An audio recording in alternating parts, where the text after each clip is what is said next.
After this, there is no turning back. You take the blue pill, you wake up in your bed and believe whatever you want to believe. You take the red pill, you stay in Wonderland. And keep on watching the Matrix movie deep dive. Fate, it seems, is not without a sense of irony.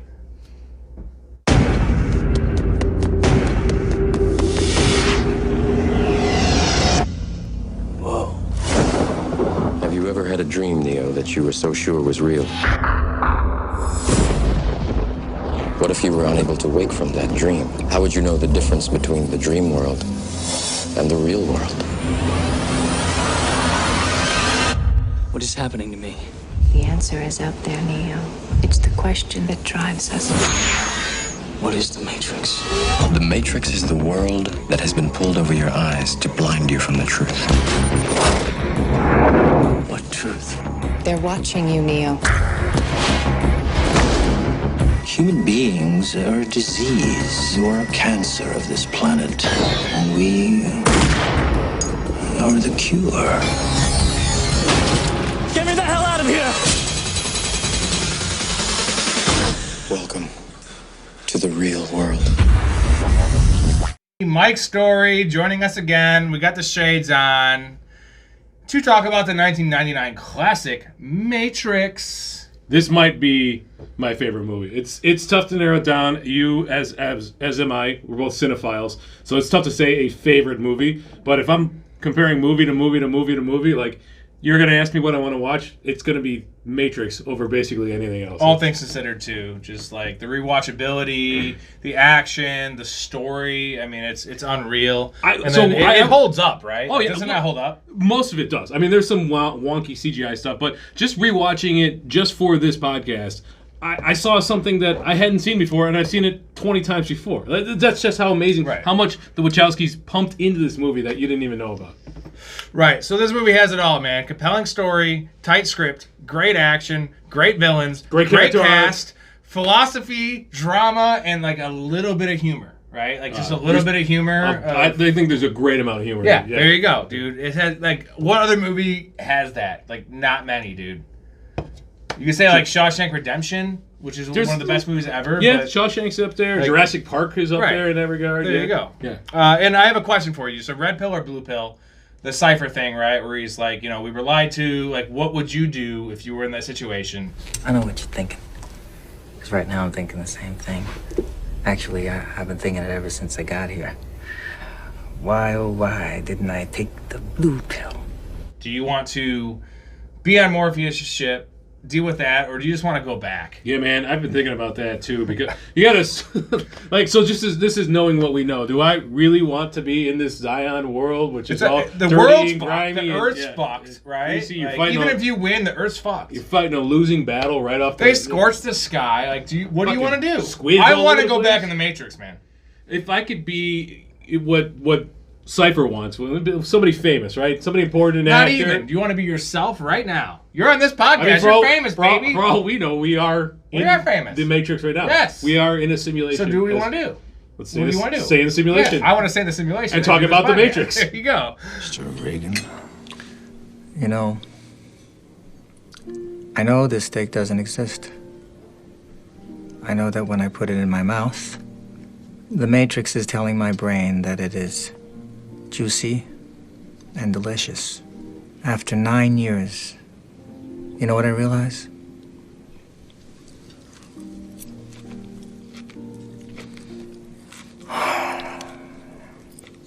Ignorance is bliss. Oh, I love it. When did you first see it? So you're a little older than me. Yeah, so you I did not see this one. You were in high school? Or? I was in high school. I did not see this one in the theater. I caught it on DVD. Somebody lent it to me. It was not a movie that I would really go and seek out and see at the time. Not something that was up my alley. But I saw it and I immediately fell in love with it. And I was all about this movie from then on. It didn't get a lot of pub. I mean, this is pre-internet, the trailers right? were pre-real internet. I don't know if you remember, but the trailers did not sell it at all. No, and it's crazy it did as good as it did without the fanfare and the trailers, like you say, like the internet. So quick story time with Rob for you. Nice.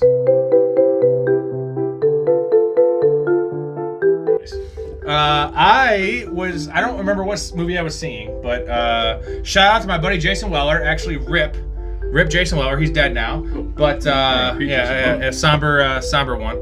But I saw a movie, and I had gotten out of the movie, and he was he was coming out of the Matrix to see the Matrix, not the Matrix. Maybe we were all in the Matrix, and he's like, I just saw the Matrix.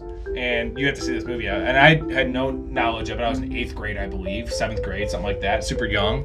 And so I did not take my ride home. I went back in, snuck back in. Back in the day, super easy to sneak into movies and watch The Matrix by myself in the theater.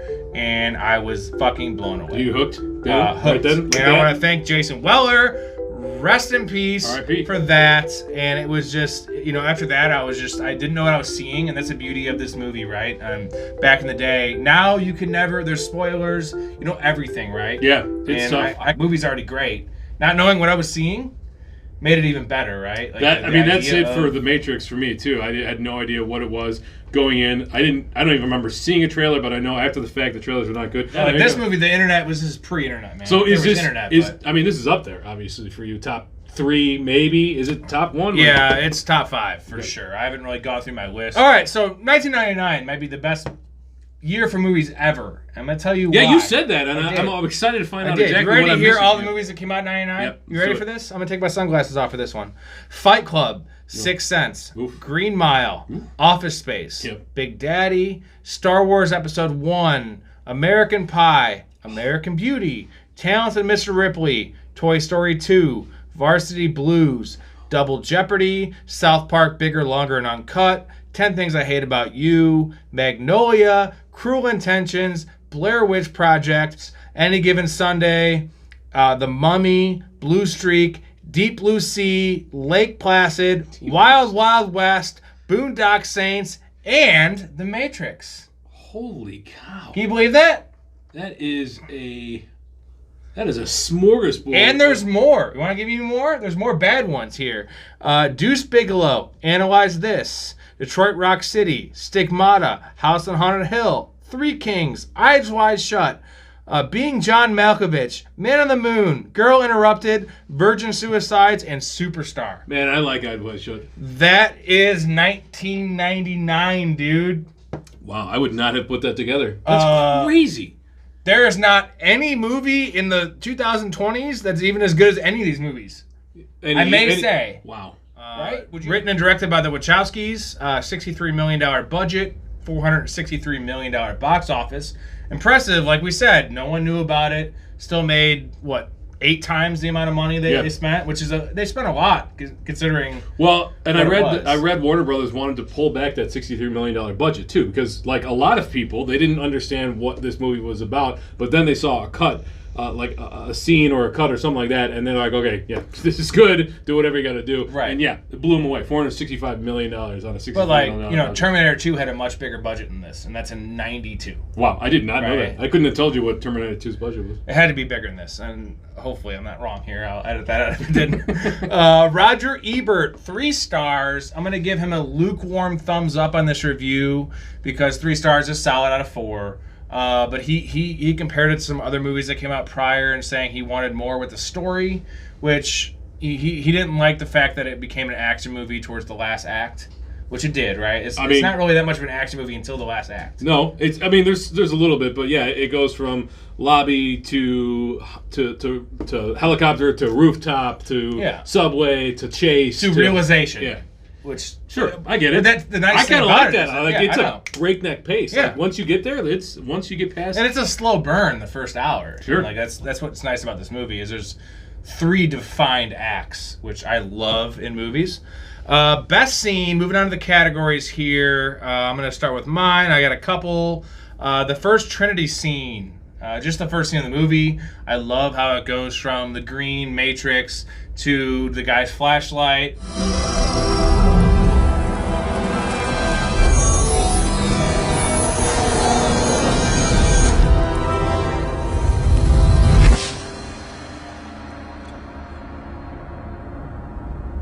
And then you're like, what is this? And then the whole quote from Agent Smith saying, "No, Lieutenant, your men are already dead." I sent 2 units. They're bringing her down now. No, Lieutenant, your men are already dead. Like, just you're like, what's going on here? Just one girl sitting there on the computer, and then you see, after he says that, the death of the men. He sent 2 units. You didn't know?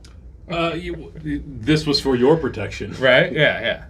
And just the way that when Trinity jumps up and kicks the cop, that panoramic view of that is... Right, that's the start of bullet time in this movie, the crane kick. Right there. And the full bullet time is like the cellar, right? But like this is the first time you see something they haven't done in movies.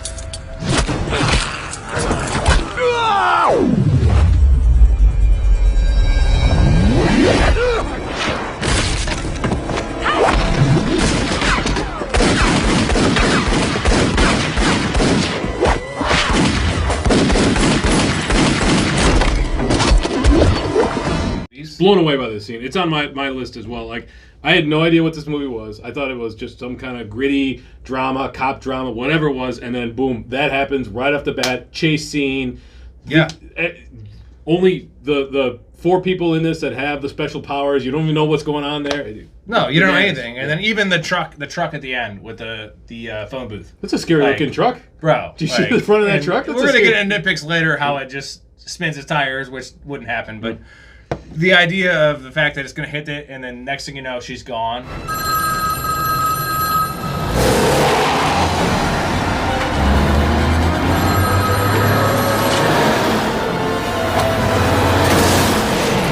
To end the scene like that, unbelievable, man. Like you're into this movie from second one, and there's not many movies that do that. No, and then you go right to Neo, or Mr. Anderson, John Anderson in that case. So you don't even know what's going on with Trinity or the cops or what we think are FBI agents at the time. Yeah, you hear his name. They say they're talking about Neo, right? They're monitoring him. Right. Yeah, that's the very opening dialogue, right? She's talking to Cypher on the phone. Which is really obscure because you have no idea. And then he comes in. Next scene, the cell phone office. The fucking suspense in this scene is unparalleled, dude.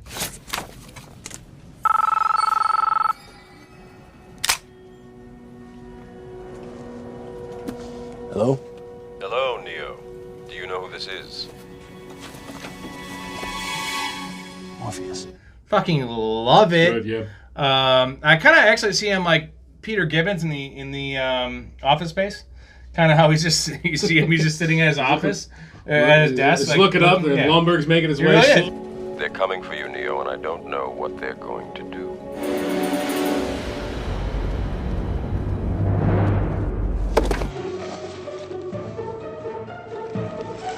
Yeah. Like it's very similar to that where you're trying to get out. I mean, we already saw the agents, and you see them walking, and Smith points that way, and they peel off, and that whole scene though, just he gets a cell phone, then he's got to maneuver his way out to the scaffold.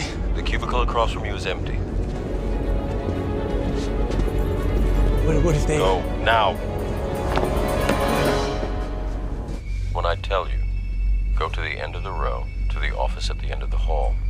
Stay as low as you can. Go now.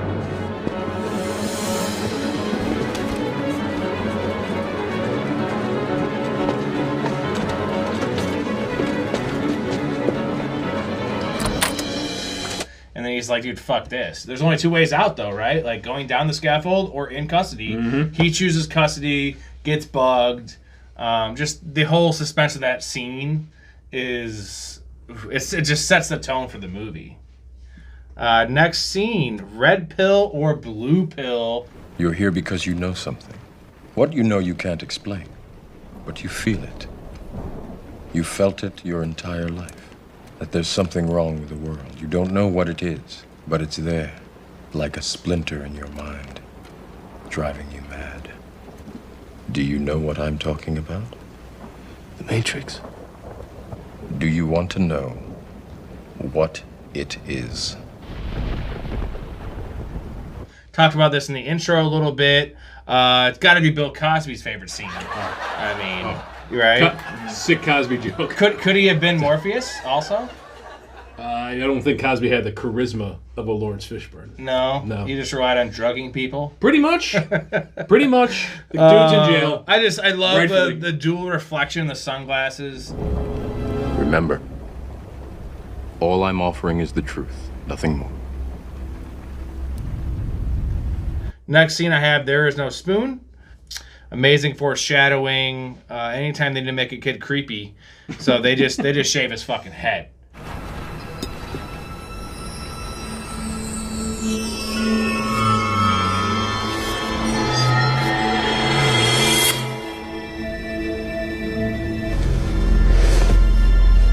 Do not try and bend the spoon. That's impossible. Instead, only try to realize the truth. What truth? There is no spoon. Right? You gonna make a kid creepy in a movie? Just shave his head. That's got to be the first time that Neo starts to believe, right? Because he does bend the spoon. Right. Yeah.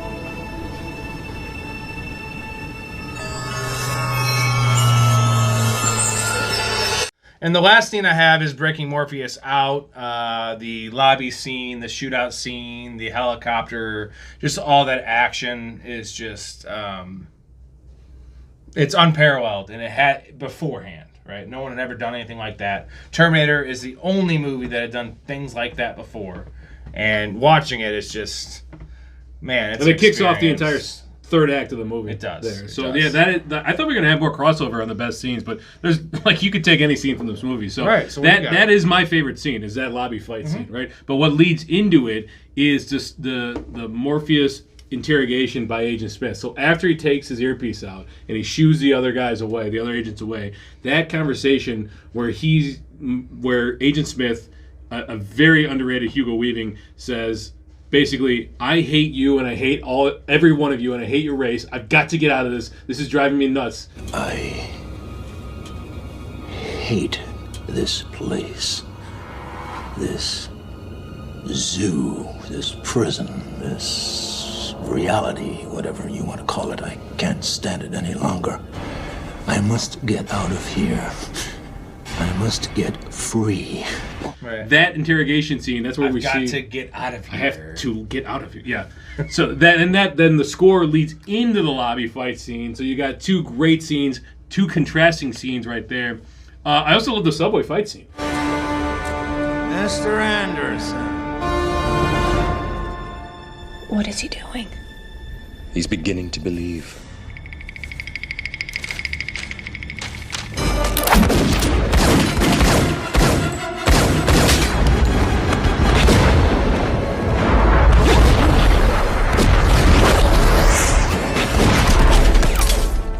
You're empty.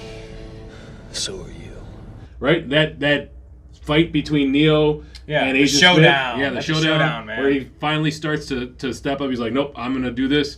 And then we mentioned the Trinity opening scene, and then when Neo's on the run after the subway fight, he's got this look on his face because that's when he turns around and he's starting to realize that, holy shit, any one of these people can be an agent. Get me the hell out of here! Got a patch on an old exit, Wabash and Lake. Oh, shit. Anytime. That's what he says in the one program, or the lady in red, right? Yeah. Like, anyone that's not with us is against us, kind of thing. And that could be an agent, that could be an agent. If they get tipped off that something's weird in the Matrix, boom. Yeah, and so he's just on the run until the very end. So those are some of my favorite scenes. All right, what's aged the best? The idea of simulation theory has beyond aged the best. This may be the best winner for this category we've ever had, because Nick Bostrom in 2003 was the one that really brought simulation theory to popular culture, and that is 4 years after this movie.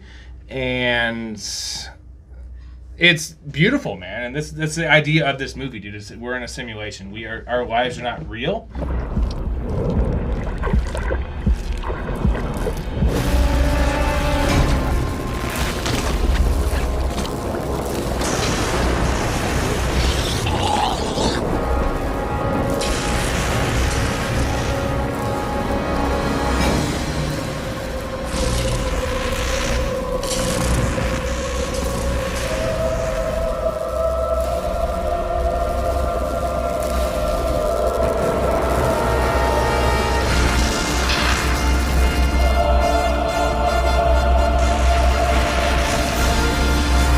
I don't know what your thoughts are on simulation theory. I'm a big believer in it. I'm not saying I believe in it necessarily, but I think that there's a good chance, or at least a decent chance, we're in a simulation.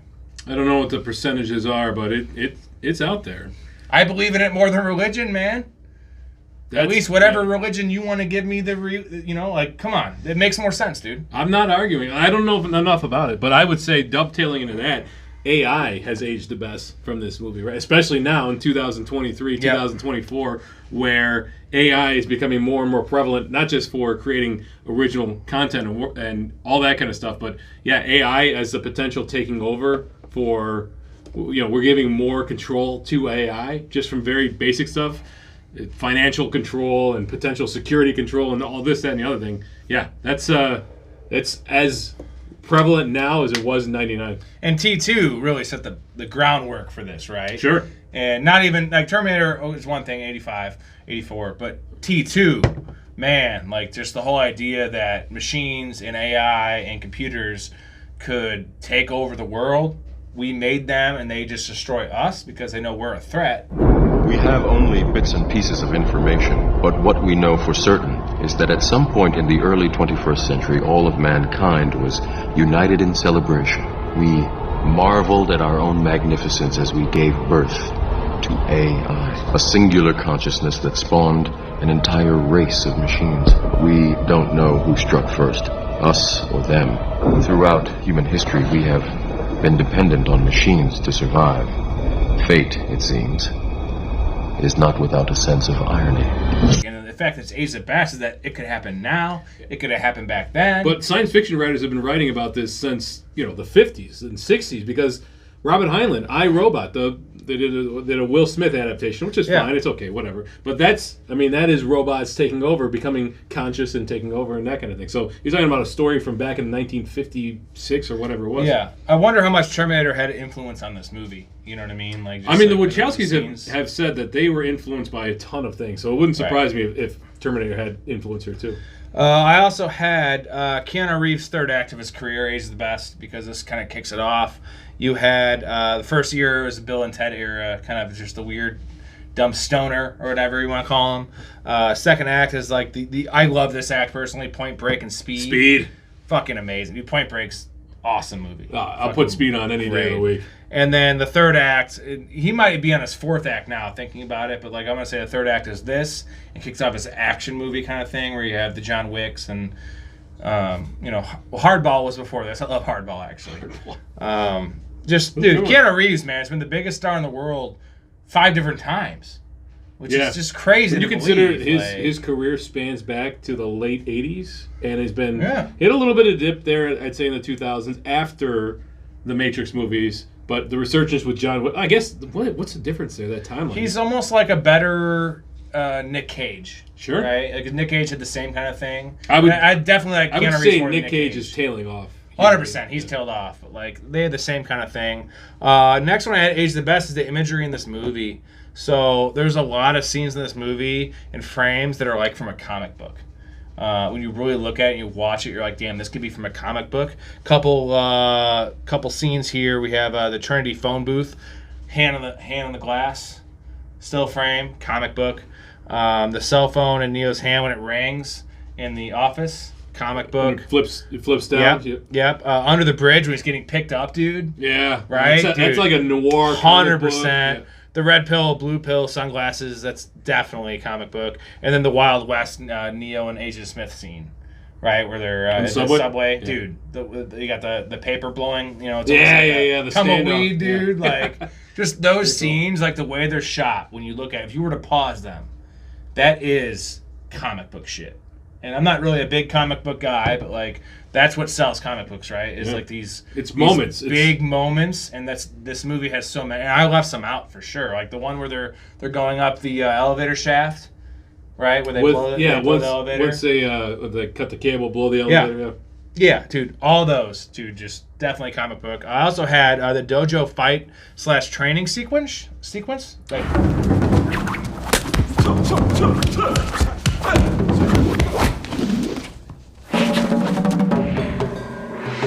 those age the best, man.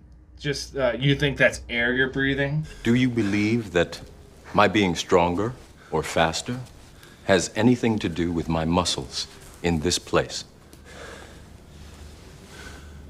You think that's air you're breathing now? That whole thing, man. The fight choreography is awesome. It is next level. Well, shit. that's one of the things that I've got on What Age the Best is Gun Fu. Is this really kicked off the and it's unfortunate that movies have strayed away from it, but the lack of cuts, right, where you've got extended choreography fight scenes that are pleasing to the eye, and then you integrate firearms into that gun fu thing. This movie really kicked that off. Mm-hmm. At the same time, although this movie didn't invent bullet time, this movie popularized bullet time like nobody else, and it was copied nonstop. So I'd say that also aged the best, and also kind of aged the worst because it got parodied so much. Right. I didn't even think about that till just now, but it did get parodied so much. Did you have any other age the best? One last one, just quick one, is a drunken boxing training tape they have. They just put up very shortly after Kung Fu. It's drunken boxing. Oh, when he's going through the thing? I just love that. I mean, the fact that they want to teach him the fact that I never even seen boxing, that on. I didn't see that. I saw Muay Thai. I saw. Yeah. No, at the very end it says drunken boxing. Oh, that's funny. You're like, so why? But they whatever. He knows all the other things, but he needs to know drunken boxing because you know what? Maybe you're in a bar. Yeah. Maybe you're fighting a piece of shit. Yeah. What do you got? You got any other ones? Yeah. To that point, a guy in a bar is not an agent. He's not going to be fighting you Krav Maga or Muay Thai, right? Yeah, I've got a couple. So I mentioned AI, Gun Fu, Bullet Time. I think this is the start of post-apocalyptic movies, and we've seen a ton of great ones since then. So that has aged very well. And in addition, Agent Smith is one of the best villains in cinema history, and I'll get more into that later on. But yeah, this is pretty good. Yeah, he has aged phenomenally well hateable, through the first three movies, and then the fourth one we don't have to talk too much about that. He's but such a fucking just a machine. You think you think that he's a machine. He's a machine from the start. He's got this weird cadence. He's got the interrogation scene with Neo at the beginning where he's he enunciates in a certain way to kind of put you on unease. You have a social security number, you pay your taxes, and you help your landlady carry out her garbage. But then, as things go along, he's interrogating Morpheus. He gets mad. He's angry. He doesn't want to do this anymore. He's becoming human. Yeah, he is. Right? We empathize a little bit. Like, he's stuck here till this job is done. He needs Morpheus to give him the code so he can get out of there. And then, once they take Morpheus away from him, when he's ready to kill Neo, that's just pure rage. Like, you took the keys away from me. Out of this place. I need to get out. Yeah, just so great. Yeah, so those are my age the best. All right, what's aged the worst? This is pretty rough, but unfortunately, Columbine happened about a month after this movie was released, and just the tones and the trench coats, black in this trench movie, coats, and it aged badly, and it hurt the movie. The shootout scene, the whole lobby scene, that's just not great. In the everything after this movie, Columbine was the beginning of just all this shit, right? Like there was shootings before, sure, but Columbine made it famous, made it the thing to do, and we're in 2020, almost 2024 right now, and look what's fucking going on. So it doesn't mean this movie shouldn't have existed or it's not tasteful. Like, this is a movie. Don't take that shit literal. I'm not saying they took it literal, but I guarantee they watched this fucking movie, and whatever. The payphones for sure, dude. Age the worst because they are a dinosaur. You want a fun story about a payphone? Have you ever used a payphone? All the day, man. I use it all the time. I used to go to movies. Dial collect. Oh, okay. I was in jail. I'm kidding. I wasn't in jail, but if you were in jail, you know payphones. I was in Chicago. I was visiting my grandpa, and this is before I could place bets on my phone, right? So I'm not whatever, but I call up my buddy and I'm like, here's the deal. It's the Giants and the Eagles or the Giants and the Cowboys or somebody. I'm like, I need you to take the over in this game, right? I need you to take the over. And the payphone is like, please insert another 25 cents. And I'm like, I'm smacking the thing like George from Seinfeld. Jerry, the Japanese guys had sake in the hot tub. You gotta get them out of the drawers and get them down here, or I don't have a focus group to sell the pilot to Japanese TV. Uncle Leo? I'm like, I can't get this thing going through. And of course, whoever comes in that game. That's neither here nor there. But You didn't hit it. no. Well, he couldn't get it in. He couldn't get it in. Fuck that. You got any other A's or worse? I got a couple more. So, the Oracle smoking, right? Smoking, not great anymore. 2023, 2024. She's smoking in the movie. I don't even know if she smokes in the later ones. And there's kids in the room. Yeah. Oh, in the house. Yeah, there's kids in the house. So, torture. There's the whole torture scene. I think it's a tremendous interrogation scene, but again, torture's aged pretty badly. The CGI has aged badly in certain parts. There's certain things where you look at it, you're like, these it's sentinels. The ship scenes. Yeah, the ship scenes. That's it. That's the only part. The ship, the Nebuchadnezzar looks a little wonky. Anytime the squids, in anytime particular. the squids are coming though, and they have the Nebuchadnezzar. Not gonna work here anymore anyway. Dude, it's bad.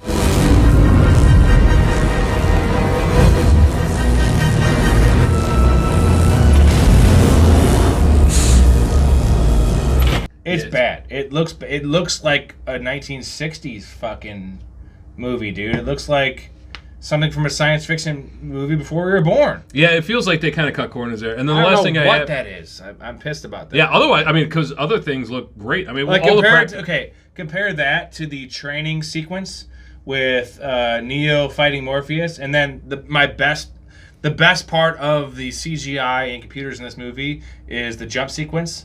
Load the jump program.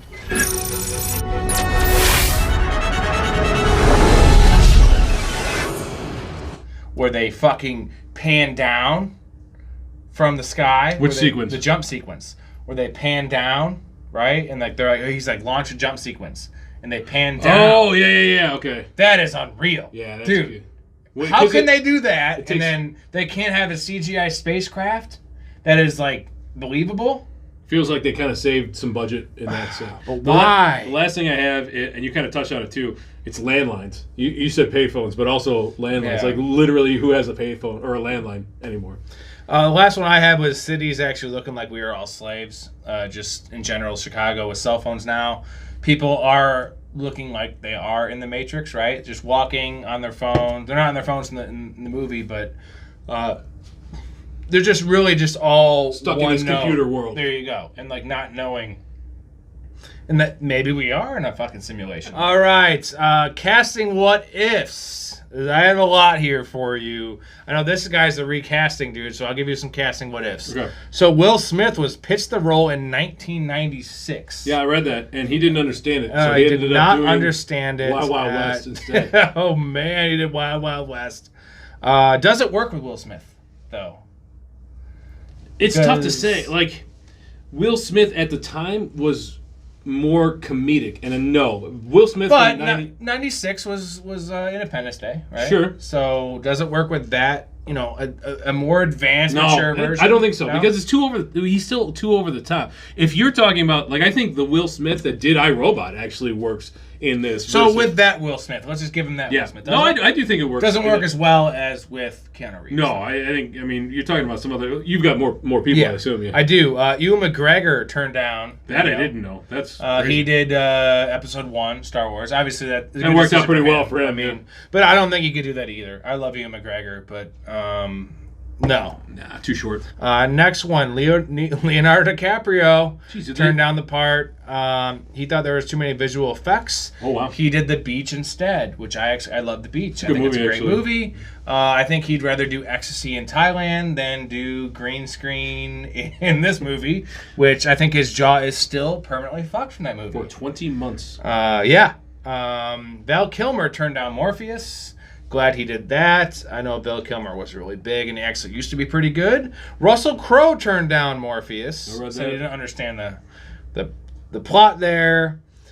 Okay, whatever. Gary Oldman and Samuel L. Jackson also were Morpheus considerations. Wow. I love Gary Oldman. I think he wouldn't do good for this, but Samuel that's a weird one.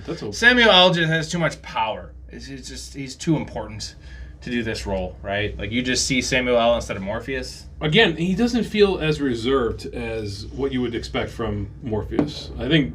Right, he's not as wise either. Samuel's not wise, right? Right, He's not wise. Yeah, Lawrence Fishburne did a really great job on this. For Trinity, there's quite a bit. Gillian Anderson. Yeah, I read that. It's X-Files, Gillian Anderson. The height Turned of down that Trinity. show's popularity. Yeah. Also, Janet Jackson. So she didn't turn it down. She couldn't do it based on a scheduling conflict. Wow, that one I'm surprised about. Sandra Bullock was also supposed to be Trinity. So I read, actually, that Sandra Bullock was originally considered for Trinity, and then the studio suggested that they turn Neo to be a woman and re-suggested Sandra Bullock. Wow. Yeah, and the Wachowskis, I don't know if the Wachowskis or the studio, somebody shut it down, but yeah, Sandra Bullock was considered. Do you like it with any of those three? Gillian Anderson? I could see Gillian Anderson filling in for Trinity. Too much star power, though, with X-Files, though. You know what I'm saying? Yeah. Too much baggage of, like, she is Scully.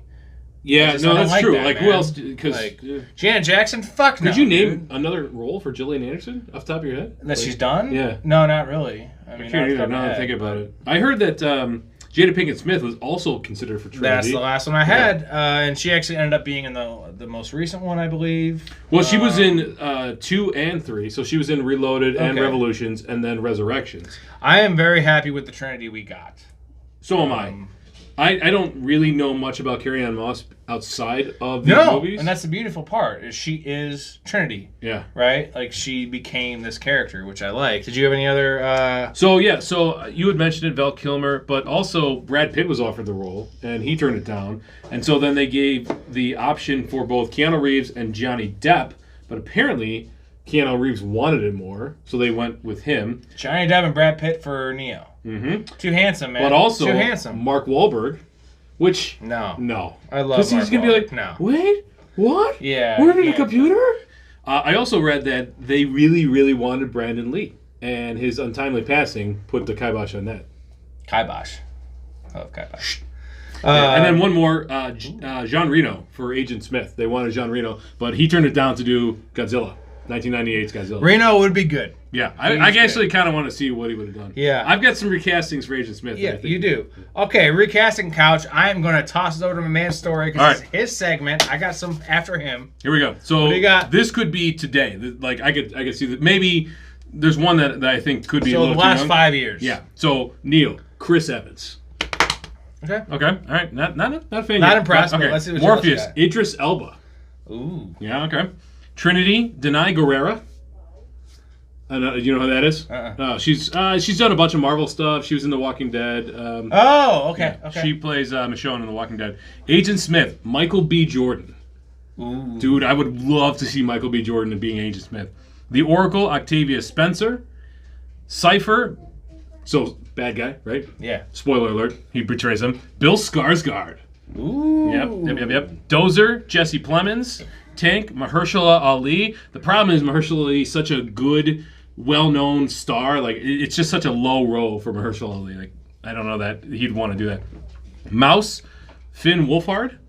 Switch, Elliot Page. And I'll get to that when we get into... Elliot Page is a girl, though, and she's a boy. Well, we'll get to that when we talk about the internet research. Yeah, I know. Okay. APOC, Kumail Nanjiani. Agent Brown and Agent Jones. We'll go with Ben Mendelsohn and Michael Shannon, respectively. And then Spoon Boy, Jacob Tremblay. He's the kid from The Room that we talked about the movie earlier. All right, love that. This guy just dives deep. I love it. My recasting couch, originally I did for the actual time of the movie, Christian Bale. Now he did Equilibrium in 2002, which essentially is like the remake of Matrix. I don't know if you've seen it. I haven't, no. It's pretty good. But it's not. It's literally a B movie of Matrix. But like Christian Bale's unreal. Yeah. And I also think of the fact that he did American Psycho in 99. Not 99, but like right around there. Like Reeves does American Psycho and Christian Bale does this movie. Man. I don't know if Reeves could have pulled off American Psycho. I can see Bale in this. It's tough for me to wrap my head around. Right. Yeah. Colin Farrell. Could he have done Neo? Yes. Colin Farrell's got range. He's good. He's got range. He's got incredible range. He's good. Yeah. This is probably my best one I want is Kate Beckinsale for Trinity. Yes. Because Kate great. Beckinsale this is before she did all of her the action movie she did, the Underworld movies. Yeah. So this is before all the Underworld movies. Yeah. Kate She's got the Beckinsale, look. She's hotter than Trinity, but also very good. Yeah. She's got that. She's got the I don't want to say goth because it's not really a goth, but that kind of neo-noir steampunk look. 100%. All right, so for Morpheus, Avery Brooks. So he is Star Trek Deep Space Nine and American History X. He's the...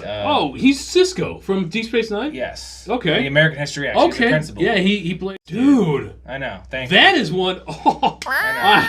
Yeah, he's good. He'd be really good. He's the only one that I think, because of the power he has in American History X, talking about the situation. He's the only one I know that could have done Did you watch this. Deep Space Nine? I know him from it. I don't He's know got a commanding presence in there. Right. I just know him from American History X. He has the commanding presence of he is an awesome teacher. He also, unlike Picard's a diplomat and Janeway's a scientist and Kirk is a maverick, he's a soldier in that movie, and Morpheus is very much a soldier, a frontline. Hey man, what up? For Cypher, Kevin Spacey or Philip Seymour Hoffman? Okay. I really like the Philip Seymour Hoffman one of that. He could do everything. Yeah. And then Yeah, Kevin Spacey is just such an asshole. He's he's coming off Seven. I know it kind of sucks that he did Seven. He's going to be a bad guy if he's in this movie. So more so Philip Seymour Hoffman. Yeah, but I'll tell you what. But Kevin Spacey from Baby Driver, he's better suited for that than the Kevin Spacey from Seven, right? Because he's dynamic. And that's how Joe Pantoliano is in this movie. Right. Mouse. I have Jared Leto or Neil Patrick Harris. I like the Neil Patrick Harris one. I don't know. Neil Patrick Harris is in the fourth one. Is he really? Yeah. Well, I beat him to the fucking punch. Yes, you did. And Jared Leto, it sucks because he's also in Fight Club in the same year. Mm-hmm. But that could be there. Okay. So all right, yeah. Oracle, I have L. Scott Caldwell. She is Rose from Lost. She's in The Fugitive. Yep. And U.S. Marshals. You like her, right? I do, yeah, very much so. I feel like she could be the Oracle. She's got this great line in The Fugitive. That means you want to change your bullshit story. She could be the Oracle, right? Yeah. Smoking and also I have the modern recast. Cypher, Bill Burr. Dude, Bill Burr could be fucking 100% be Cypher. Okay, internet research. My man's story. Yeah, so there's a couple of really good ones. I brought it back. I mentioned it when I mentioned Elliot Page playing Switch in Recasting. So originally, Switch was supposed to be a man in the Matrix and a woman in real life. Whoa. So there's a lot about this movie, and the Wachowskis have come out and said a lot of this movie is directly tied to trans and the trans experience. Have you heard about the Wachowskis? Yes, they're both trans. They're both trans now. They're both now trans. both women. Very well known. So Switch. I didn't know that until I. Yeah, the character Switch. So because the Matrix, you got your real life, but then the Matrix, that image is supposed to be like your perception of your real life. That's super weird. Yeah. Another one. You remember the agents, the training program, right? The training program where you got Agent Smith, the woman in the red dress. Yeah. So I don't know if you noticed, but did you notice the number of twins that they have in that? So if you watch that scene again, a lot of the actors that they cast are twins, and they did that because they're kind of intimating that Mouse wrote that program. It's known that Mouse wrote that program, and basically all he's doing is copying and pasting code to kind of take some shortcuts. He's basically filling out the world with NPCs. Oh. So they casted a lot of twins to kind of showcase that.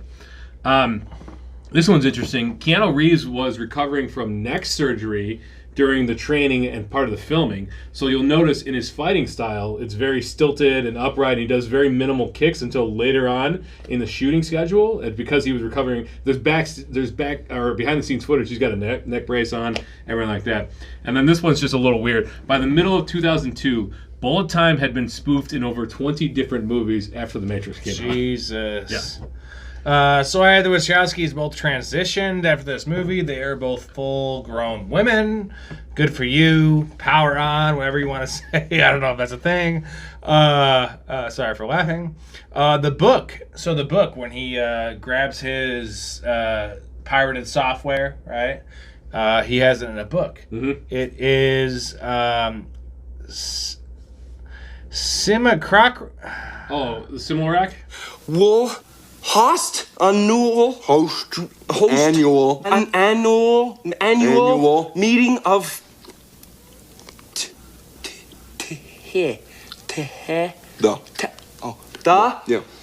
Simulacra and Simulation book. Simulac and Simulation. Simulac, yeah. I don't even know. I looked this book up, and it seeks to examine the relationships between reality, symbol, society, and shared existence. And I believe it was required reading for every single cast member. That's good. If I remember that correctly. I love it. Yeah. Because it's just a nice little subtle thing to have in the movie that based on the simulation theory, and even before that was even a thing.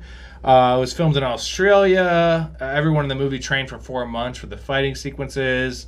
In Greek mythology, Morpheus is the god of dreams. So it's ironic, considering Morpheus' role is to awaken people from their dream states and reality. You can take that a step further. So the name of the ship is Nebuchadnezzar. Nebuchadnezzar was a Babylonian god, or not Babylonian. He was a Babylonian king who often acted based on the dreams that he had. Ooh. Last one I have, this is great. You're going to love this. For Agent Smith's voice, Hugo Weaving emulated a 1950s newsreader. Really? Yeah. And you can see it kind of mostly in the scene where they're interrogating him after the that's interesting. The cell phone scene. Like, just like he's very, very 1950s. So very deliberate, very, interesting. Weak link of the film. Mine is really easy. It's Switch.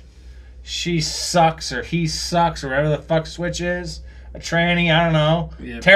Terrible. Mine's APOC. He doesn't really do anything. Same thing. Yeah. Switch and APOC suck. There's nothing. They don't. But Switch has an opportunity to do something because she's the one being a bitch in the car. Switch has a great line that I'll get to in best quotes, but but APOC, he doesn't do anything. Like he doesn't. No, he's just a dude. Yeah. Those are the weak links. Nitpicks, problems we have with the movie. Yeah. I got a lot of problems with you people. Now you're gonna hear about it. So I'll start. I only got a couple. I mean, there's a few, but skyscraper windows don't open. So I would hope not. Neo can't just crawl out. Hope not. That's so easy. The scaffolding. Open it. You can use the scaffold to get to the roof. And then sprinklers don't work like that when you've got the interrogation scene and they pull the fire alarm. So sprinklers don't automatically go off. Even if one sprinkler goes off, they've all got the individual capsules, and that's minor things, but yeah.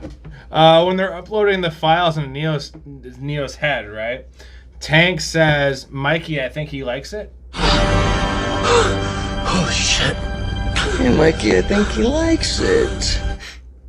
That is a callback to Does Life he really Serial. say that? Yes. Wow. That's a That's another callback to thing I Life missed. Serial. Yeah. And that happened in the 90s. And this is $21.99, right?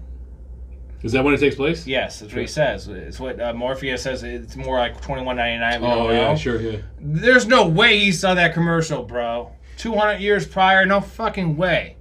It's an obscure-ass commercial. I don't believe it. Why don't they just kill Neo when they have him in custody? Right? They bug him. Yeah, they do bug him. They don't really. I would guess they don't really care. They don't really think Neo is the one. They've probably been pulling people out trying to find the one forever, and what the agents are looking for. They're looking for Morpheus because they want the codes. That's the thing. So the other thing is it just all a very like big plan to capture Morpheus? That's what it seems like, yeah. Why don't they... so they've also unplugged many people, correct? Yes. Why don't they just kill him before unplug? Why don't they flush him down? That's a great question. Why don't they take one of those like cow killing, pneumatic, and just right in yeah. That's a good question. Thank you. Why don't they No Country for Old Men this guy and fucking boom, boom, boom. No gun. Yeah, the only reasonable answer there is then because the movie wouldn't happen. But it's if they're after Morpheus all along, and this is a whole big ruse. That's what it seems like, right? They want the codes. That's my question: is why would they let him go down? Why would they let all of them go down? Because apparently this is a routine they have where they unplug them and they go down the fucking awesome water slide, which I want to go down. I mean, you see in the Matrix, or in the real world, Switch and APOC, they've got the the inputs or whatever. Yeah. Yeah. So it feels like they're unplugging people on a So regular you basis. didn't have this one. I'm very disappointed in you. How does Cypher get in and out of the Matrix? So I have that in unanswerable questions. Okay. Yeah. All right. Good. I'm glad. So how? Well, okay. So let's jump to that. So I've read a couple of different things about the possibilities that he. So number one, there's a scene where Neo walks up on Cypher and Cypher shuts off a bunch of monitors. Whoa! Neo. You scared the bejesus out of me. Sorry. It's okay. And that's like his program to get into and out of the Matrix by himself. Like he created a program and he shuts it off because it's unexpected. The other thing, and I think this one's more interesting, is that Cypher has been looking at this code for so long. This is all in his head. And when he's talking about it, all he sees is brunette, redhead, blonde. He's seeing this in his mind. He's just reading the code and he's seeing it. I think that one's really interesting. Right. I'm just wondering how he could do it without people calling him in, like the whole different protocol they have to get in and out of the Matrix. He does it without anyone knowing. That's a big question for me. The agent's morphing, right? So what are the rules? So I have that under unanswerable questions too. Like, why don't they just turn more people into agents? It's when they're alerted with something being. It's the same thing as how he sees the cat, right? And like it's like a change in the Matrix. Deja vu. Now they see like when the homeless guy sees at the end the phone and Morpheus disappear, they're alerted, right? But like I feel like there's a lot of times where they should be alerted. Yeah. The last one I have is there's no way Neo could see the other tanks when he comes out of, originally when he gets unplugged. Because they say he's never used his eyes before. He's underwater. Yeah, okay. How the fuck is he seeing shit? Because originally when he comes out in the ship, he's like, why do my eyes hurt? Why? Because you can't see shit. Because your eyes haven't worked before. How is he seeing what we're seeing? We're seeing what he sees, right? Mm-hmm. In HD. He would not be able to see this whole thing. No, that's a good nitpick. That's my only thing. So, all right, heat check. Story, what do you got? A couple of people. Actually, Gloria Foster, who plays the Oracle, unfortunately, R.I.P., she passed between this filming and the later movies. I think she does a really good job. She's barely in the movie. She's the mother of the Matrix, and she does a really good job. She's playing the long game in this, and this kind of gets into the sequels a little bit, but she is pitting, she knows Agent Smith is the rogue program, and she's pitting kind of the resistance against the Godfather or whatever that guy's name is. But anyway, she's really good. And then Mouse. I just think the kid's hilarious. The actor, I don't even know his name. I'll look it up out of respect for him, but he's really good. Like, he's clever, he's funny, he's witty, he's to the point. Like, I think he did a great job. Mouse is mine. Mouse too? Yeah, okay. The fact he graced the girl in red and the whole conversation he has about what do you think about the girl in red, and he's just so happy about her. Talking about tasty wheat. Yeah. We don't know what chicken tastes like. Yeah, and then he offers Neo to have sex with her. Yeah. So what did you think of her? Of who? The woman in the red dress. I designed her. She she doesn't talk very much, but if you'd like to meet her, I can arrange a much more personalized meal. Yes. I just love it. It opens up, because when I saw it, I didn't realize it opens up all sorts of implications. Like, they obviously have like a dedicated sex program, right? Like, I would just go into that program and fuck everyone. They must have a. Wouldn't you? Yeah, I mean, the girls. They must. Or guys. They must have a program. Right? Yeah, Mouse you're training. gay. Honorable mention. I have the guy who buys the software from Neo as the heat check. Okay. That guy's fucking coming in hot, dude. The whole like mescaline. It's the only way to fly. All the time. It's called mescaline. It's the only way to fly. He's really into it. What do you think? She come with us? Yeah, right. The fact he has people lighting his cigarettes in the club, like he's really something. I don't know what he's getting, what kind of software he's buying that makes him important. Yeah, I want to know what that software is. He's got 1 million girls with 1 million piercings. The more piercings you have, the more times you're able to do. The chick with the white rabbit on her shoulder was pretty hot. She got the whole the neck thing. Like, those girls are down. That was the 90s. That was some weird anal 90s stuff. Bro. He's an anal. Okay, overacting award. I had Agent Smith. I think it's pretty simple. Just the whole talking to Morpheus scene. Just he's really, really going for it. Yeah, I'm going to disagree with that. I think that scene's outstanding. I'm going to go with Joe Pantoliano. So Cypher, when he's revealed as a traitor, and then he's jumping around. He's talking about how he was in love with Trinity, which is kind of alluded to in the very first scene. But then he jumps on top of, I don't know if it's Morpheus. I think it's Morpheus. He jumps on. It's just it's just so over the top. No, like he goes from actually he's kind of like a reserved little bit of a villain, and then he's just like ha ha ha cackling. It's mustache twirling. It's too over the top for me. All right, the Matt Walsh Irrelevant Actor Award. It's at the corner of Get a Map and Fuck Off. I have Joey Pantoliano, your guy. He's irrelevant. He's been in some stuff. I'd say he's mostly known from Sopranos. Yes, and I have a big question. When he goes into the Matrix again, he says he wants to go back in the Matrix, right? As a famous guy. Mm-hmm. Does he become Pitbull? Interesting, because he's got that look. Pitbull, right? Yeah. Like, he wants to be famous, and Pitbull is a dumb fucking famous dude that likes taking shots of fucking Fireball, and he's terrible. And we could both be Pitbull if we wanted to. Why could we not be Pitbull? I'd have to shave my head. I don't look good in a bald head. It's Choi. It's your guy. Your bench player award or heat check award. Mark Aiden Gray. I had no idea who this guy was, but I rewatched the movie. I'm like, I know that guy. I've seen that guy. I could barely pick him out. He was in an episode of 24, and I'm like, that's it. That's the guy. The software guy? Yeah, the software guy. Yeah. Oh, no shit. Yeah. Oh. Because everybody else you either know or you don't know. Like, you know Lawrence Fishburne, you know Hugo Weaving, Carrie-Anne Moss. I don't know the guy who plays Dozer or Switch or APOC or Tank. Like, I don't know them from anything else. So this guy I actually recognize from somewhere. That's it. All right, what's your pee-break scene? It's when Neo goes to visit the Oracle. It just slows the movie down. Like, once you get past the spoon... After the spoon guy. And once you get past the spoon kid, spoon boy, then I've seen it a million times. I know what she's going to say. And, Morpheus comes out, or Neo comes out to Morpheus. What's really going to bake your noodle is what you have broken in if I told you. That's a pretty good line. That is a good line. I had the dinner scene with Mouse. And I love that scene because he's talking about all the stuff we talked about, just of the girl in the red dress. If you want a private Renaissance, I could arrange that for you. The tasty wheat thing, that whole thing. Or I had Cypher and Neo drinking, which I know is like kind of important because that's right before the scene where he's eating with Agent Smith, and it's like, he's trying to say he wants out. Like, boy, oh boy, I wish I had taken the blue pill. Right. Or whatever he says. Like that. Those two scenes, I don't want to take a lot out of this movie.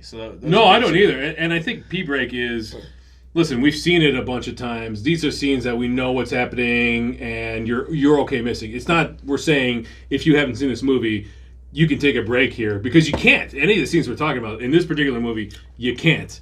No, it's important. Right, but when we're talking about having seen it a dozen times or more, sure, fine. Yeah. Take a little break. Scene we would add. What do you got, Story? So we've talked about this already, but it's Cypher plugging himself into and out of the Matrix. Like, I want to know, I know it's kind of the mystery, but is it a program? Does he just see it in code? Is there somebody else there? Is there something else that we're not seeing? I would just like to know the into and out of that. I want to know the mechanics behind it.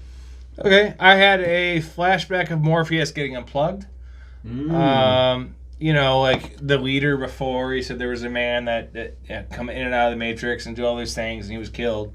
That, and also a Terminator-style flashback of the machines taking over. He mentions it, and when they're in the desert, as he calls it. I want a scene, a Terminator-style flashback of that scene, because that's beautiful in sci-fi movies. Give me the idea of them destroying humanity, destroying what we had. I want that. Right. I mean, one of the criticisms that you could levy on this movie is there is a lot of tell, don't show, when movies should be show, don't tell. Right? Yes. Instead of Morpheus just expositing to us, we getting a nice scene. Memorabilia. What memorabilia do you want from this movie? I had trench coat. Want that. I don't know how great that'd be. The sunglasses. Yep. I think Morpheus' sunglasses, everybody. These aren't as good. And then the Matrix computer program. Can I get that? You mean the green scrolling? No, I want the actual program where they're walking through. Oh. And I can just do whatever I want to people. Like the one with the woman in the red dress? If you don't pay for my fantasy league, I'm going to kill you.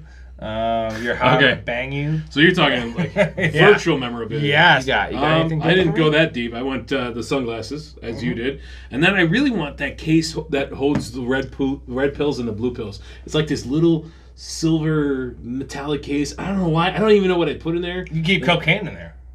You probably would. You could. I'm saying you could. Yeah. But I don't know why it just looks so cool. You could be at whatever gathering and just.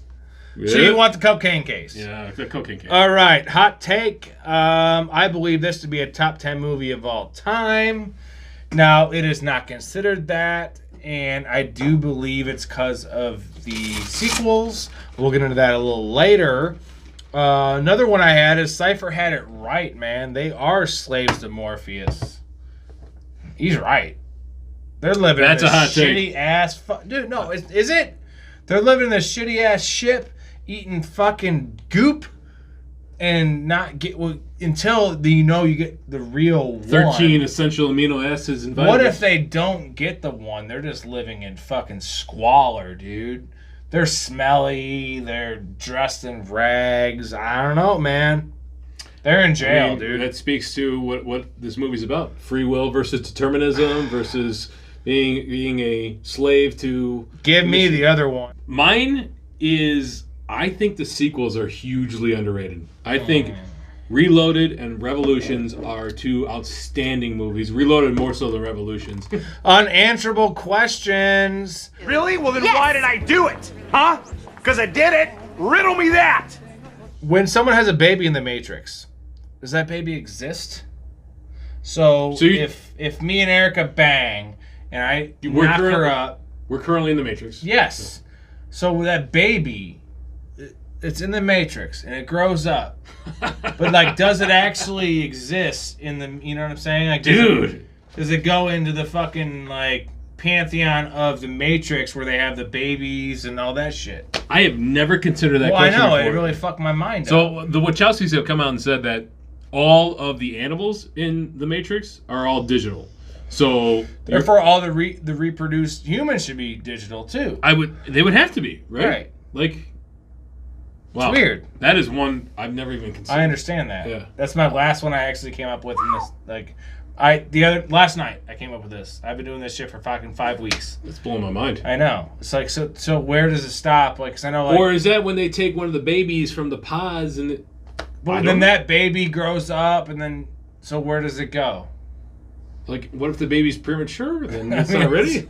We don't know.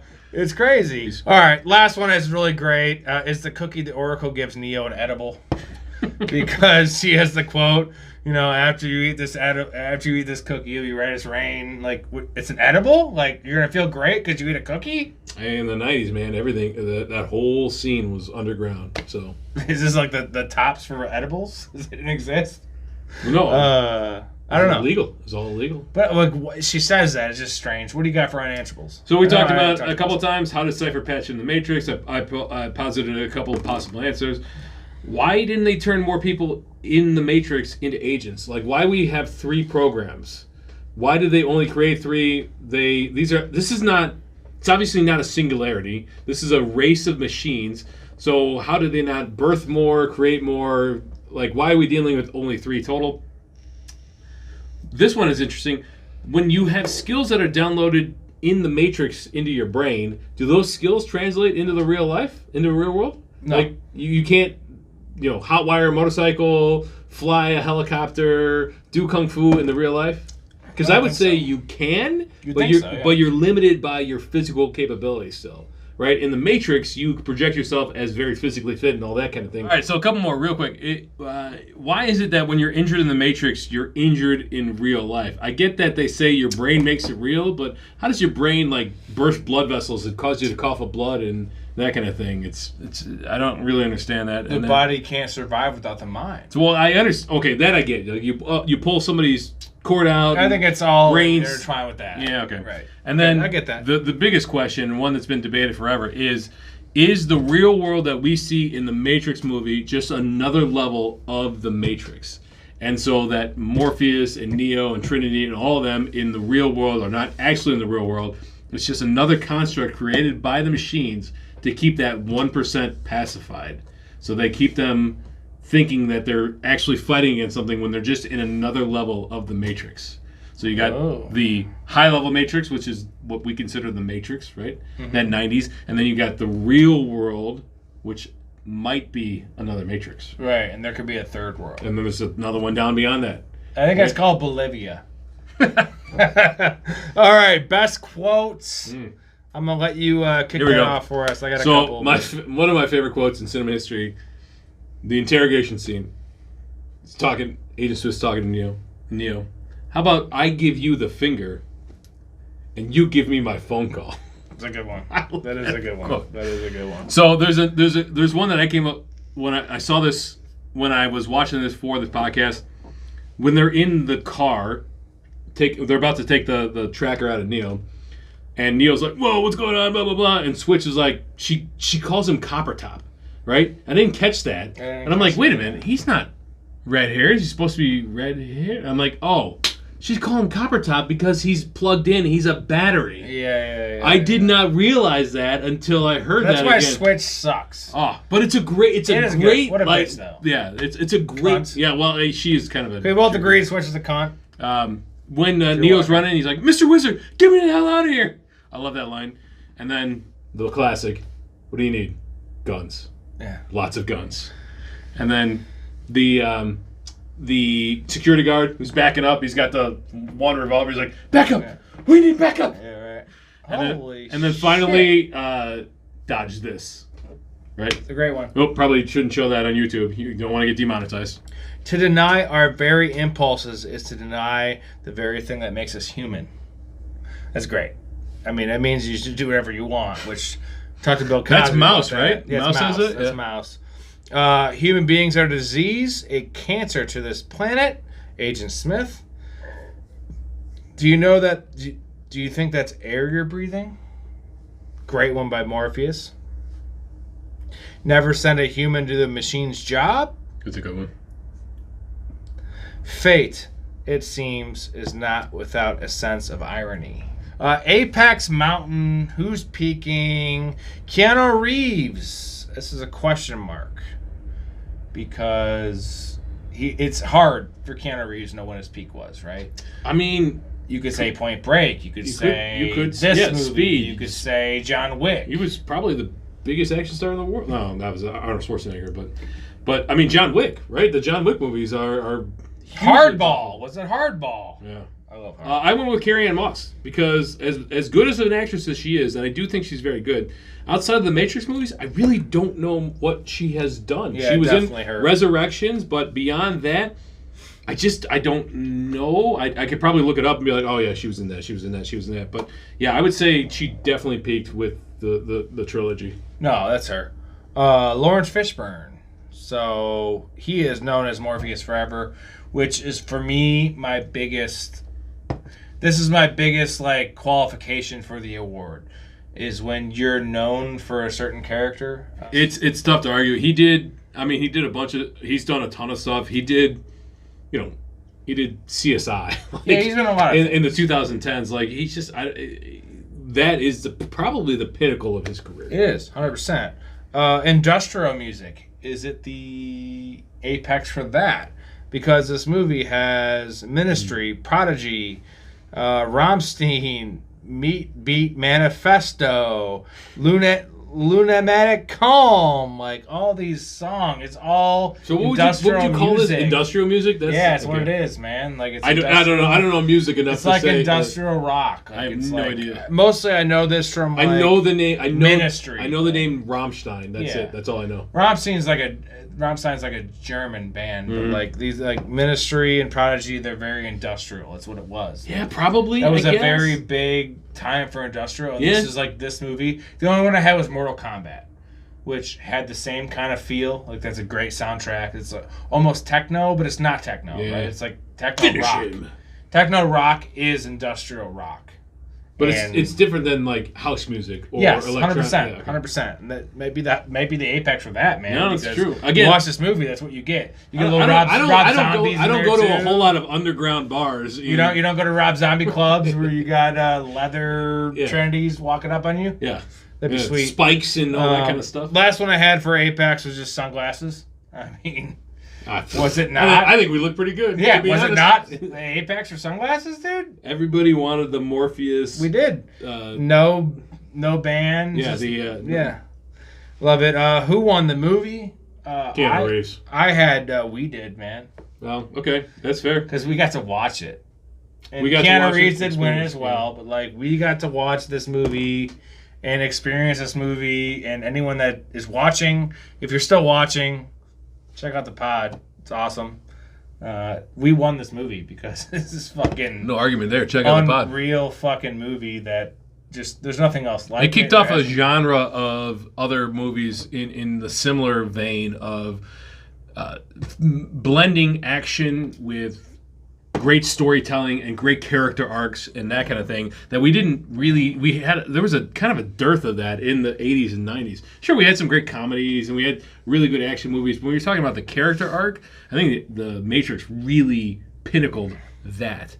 I think Keanu Reeves won this movie though, because if he hadn't done the Matrix, would they have tapped him for John Wick? No, right, yeah. A decade and a half later? Became something different, even though he was already a huge star. He was a huge star, no argument. No argument, but we're talking about like the gun fu kind of martial arts, scrappy. Yeah, badass that just fucking can control a movie, man. That's why I think Keanu Reeves really won this movie. And the guy's still pumping out. He's still pumping, dude. He's gonna be doing that shit till he's 70, man. All right, Professional Fanatics, movie deep dives, Mike's story right here. You're gonna see a lot more of this shit if you're still watching. Subscribe. Check it out, man. Watch it, like. We got a lot more good shit. I know there's other movie podcasts out there, other people doing it, but not like this. Not with this guy. Put in your comments what movies you want to see. Yeah. We'll do them. Yeah, we'll do them.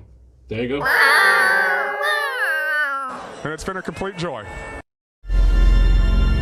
Do not try and bend the spoon. That's impossible. Instead, only try to realize the truth. What truth? There is no spoon.